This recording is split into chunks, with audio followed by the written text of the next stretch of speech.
नमस्कार प्रिय दोस्तों, आज हम 8.2 का प्रश्न क्रमांक पहले का तीसरा सवाल हल करेंगे। इससे पहले जो हमने प्रश्न क्रमांक 1 के पहला और दूसरा सवाल हल किया था, जिसकी वीडियो की लिंक हम डिस्क्रिप्शन में दे देंगे, जिसके लिए हमें फिर से त्रिकोणमिति टेबल की आवश्यकता पड़ेगी, जिसकी लिंक भी जो है हम वीडियो के डिस्क्रिप्शन में दे देंगे। वहाँ जाकर आप जो है त्रिकोणमिति टेबल देख सकते हैं। तो सबसे पहले हमें दिया गया है प्रश्न में, वो हम यहाँ पर लिख लेते हैं। तो यहाँ पर जो हमने लिख लिया, तो अब हम इसको जो है आगे हल करते हैं। कोस 45 डिग्री जिसका मान होता है हमारा, यहाँ देख सकते हैं हम, कोस 45 डिग्री का मान हमारा होता है 1/√2। तो यहाँ पर हम देखते हैं, हमने लिखा 1/√2 कोस 45 डिग्री का मान।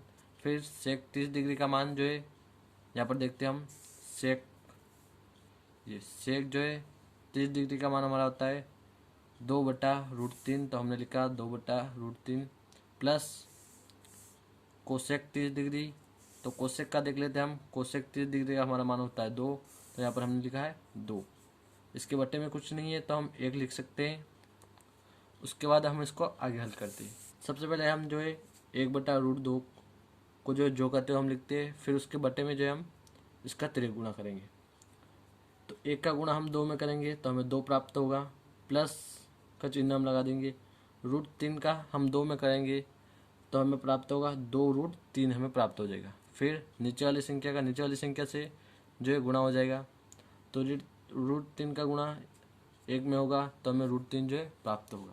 तो यहाँ पर हम लिखते 1/√2 और इसके गुणे में आएगा तो √3 जो है ऊपर चला जाएगा। तो यहाँ पर हम लिखते हैं √3/2 प्लस 2√3। इस प्रकार से हमें प्राप्त होगा।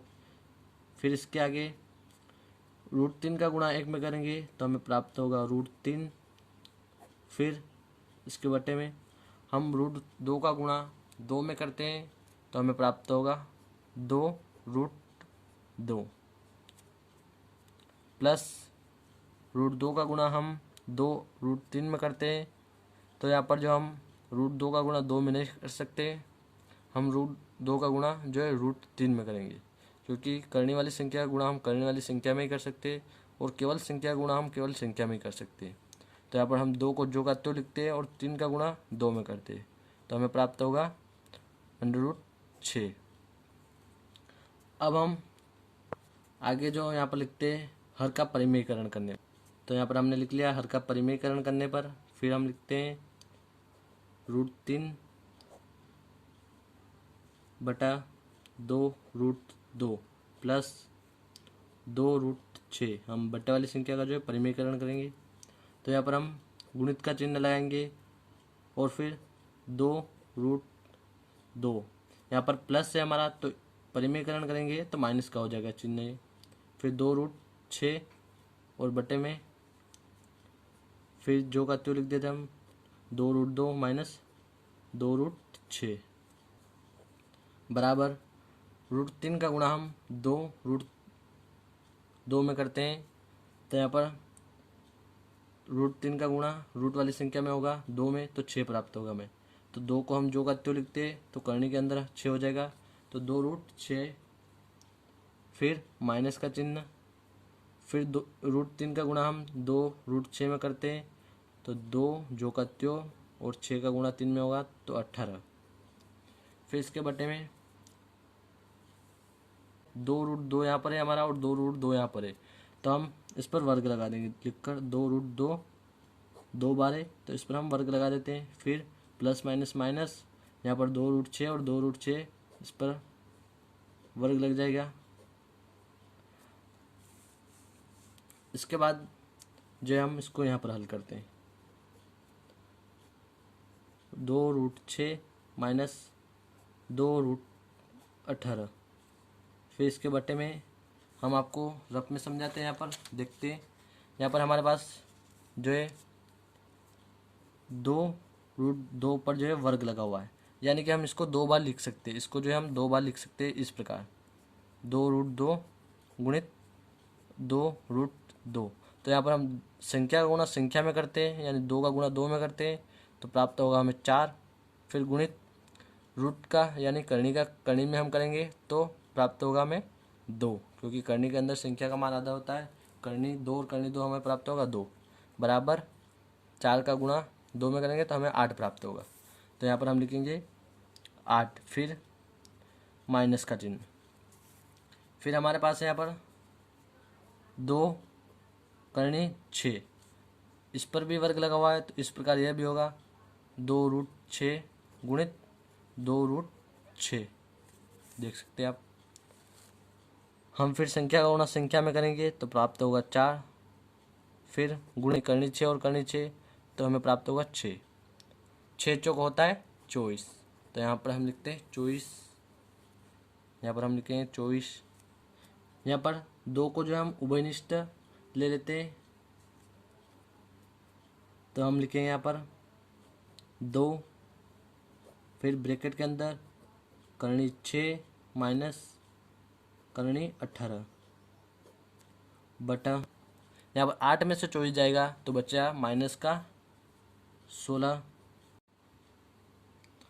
अब हम 2 से जो 16 को काट सकते हैं तो 2 एकम 2 और यहाँ पर प्राप्त होगा हमें 2 8 16। तो यहाँ पर हम लिखेंगे करनी 6 माइनस करनी 18, फिर इसके बट्टे में यहाँ पर हम लिखते हैं -8।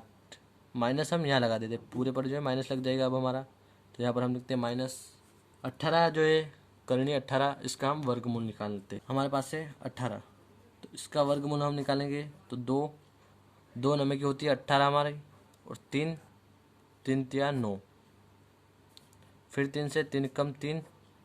यहाँ पर हमारे 2 जोड़े बन रहे, यानी हम इसको लिख सकते हैं 3 करनी 2। इस 2 को हम करनी के अंदर लिखेंगे और जो जोड़े जो बन रहे हम इसको करनी से बाहर लिखेंगे। तो यहाँ पर हम लिखते हैं माइनस, यहाँ पर हम करनी 6 का जो है वर्गमूल नहीं निकालें, क्योंकि करनी 6 का वर्गमूल जो है √3 गुणित 2 √2 होता है, जिसमें हम बाहर कुछ नहीं लिख सकते, इसलिए हम इसको √6 लिखेंगे। फिर यहाँ पर माइनस 3 √2 जो कि अभी हमें प्राप्त हुआ है। फिर ब्रैकेट बंद कर देते हैं, फिर बट्टे में इसके 8 को हम जो का त्यों लिख देते हैं। इसके आगे हम माइनस का गुणा हम कर देंगे तो यहाँ पर हमें प्राप्त होगा माइनस करनी 6, फिर ये माइनस का चिन्ह हमारा प्लस का हो जाता है, यहाँ पर +3 करनी 2 और बटे में हमें प्राप्त होता है 8। यहाँ पर प्लस वाली संख्या जो है हमारी 3 √2, इसको हम आगे लिखते हैं, उसको हम पीछे लिख देते हैं, और यही जो है हमारा आंसर रहेगा। देख सकते हैं आप, यही हमारा आंसर रहेगा। तो आशा करता हूँ दोस्तों सवाल समझ में आ गया होगा आपको। धन्यवाद।